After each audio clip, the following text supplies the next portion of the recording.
15 વર્ષથી પાલેજમાં જૂના અને જાણીતા computer, laptop, CCTV camera service, printer repairing તેમજ નવા અને જૂના કોમ્પ્યુટર લે વેચ કરનાર. એડમિશન ફોર્મ તેમજ તમામ સરકારી ફોર્મ ઓનલાઈન ભરી આપવામાં આવશે. ભરૂચ નગરપાલિકાના સભાખંડમાં સ્ટ્રીટ ફૂડ ફેરિયાઓ માટે તાલીમ કાર્યક્રમ યોજાયો. મોટી સંખ્યામાં ફેરિયાઓ ઉપસ્થિત રહ્યા હતા. ભરૂચ નગરપાલિકાના સભાખંડમાં શહેરી વિકાસ વર્ષ 2025ની ઉજવણી નિમિત્તે પીએમ સ્વનિધિ યોજના અંતર્ગત ફેરિયાઓ માટે તાલીમ યોજાતા મોટી સંખ્યામાં ફેરિયાઓ ઉપસ્થિત રહ્યા હતા. ગુજરાત શહેરી આજીવિકા મિશન તથા food safety and standard authority of India અને ભરૂચ નગરપાલિકા દ્વારા શહેરી વિસ્તારમાં ચાલતા સ્ટ્રીટ ફૂડ તેમજ શહેરી ફેરિયાઓને ફૂડ સેફ્ટીની સલામતી અને સ્વચ્છતા અંગે પાલિકાના સભાખંડમાં તાલીમ આપવામાં આવતા 200થી વધુ ફેરિયાઓ હાજર રહ્યા હતા. Food safety and standard authority of ઇન્ડિયાના માસ્ટર ટ્રેનર તુષાર બાગુલીએ તાલીમ આપી હતી, જેમાં ખોરાક માટે સ્વચ્છતા અને સલામતી અપનાવે તેવા સુધારો કરવા, સ્ટ્રીટ ફૂડ પ્રત્યે ગ્રાહકોને વિશ્વાસ વધારવા જેવી બાબતો ફેરિયાઓને સમજાવવામાં આવી હતી.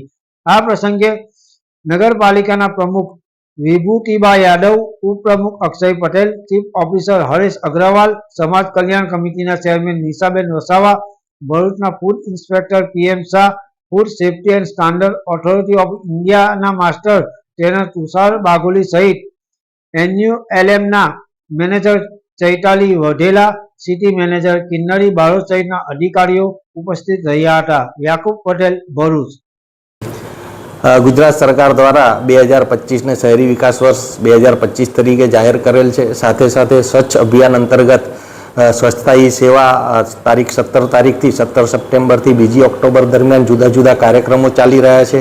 શહેરી વિકાસ વર્ષ 2025 અંતર્ગત તેમજ સ્વચ્છતા હી સેવા પખવાડિયા અંતર્ગત આજરોજ સરકારશ્રીની કેન્દ્ર સરકારશ્રીની પીએમ સ્વનિધિ યોજના હેઠળ જે શેરી ફેરિયાઓને લોન સહાય આપવામાં આવે છે તે શેરી ફેરિયાઓ પૈકી જે મોટાભાગે ખાદ્ય પદાર્થ વિતરણ સાથે સંકળાયેલા છે એવા શેરી ફેરિયાઓને આજરોજ food safety and standard authority of India અને નગરપાલિકાના સહયોગથી એક તાલીમ કાર્યક્રમનું આજે આયોજન કરવામાં આવેલ છે.